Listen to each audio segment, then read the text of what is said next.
In the meantime, the Great War would have started following the assassination of Archduke Franz Ferdinand, the heir to the throne of Austria-Hungary. Roosevelt was an early proponent of the United States getting into the war.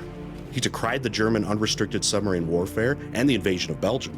He wanted to see the United States take a hardline stance toward the Germans, and he criticized Wilson for not doing so. With his having the presidency in our scenario, he would have begun pushing for involvement from the very beginning of the war.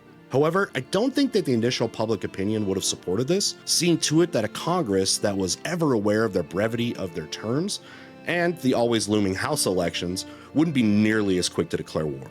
However, as soon as the war began, Roosevelt would have been pushing for an increase in the size of the military, with the army having previously only been about 100,000 men strong. Plus, the sinking of the Lusitania on May 7, 1915 had a dramatic effect on public opinion.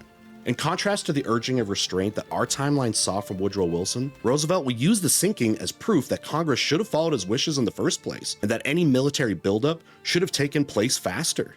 In addition, the Selective Service Act, or a similar provision, would almost have certainly passed in 1915 to allow for the rapid buildup of the armed forces, much like we saw in our timeline. It might be 1916 before the United States' full intervention is felt, but I think that much as in our timeline, the effect would have been felt quickly when the mobilization was complete. By the end of 1917, the US Army stood at a little more than 400,000 personnel.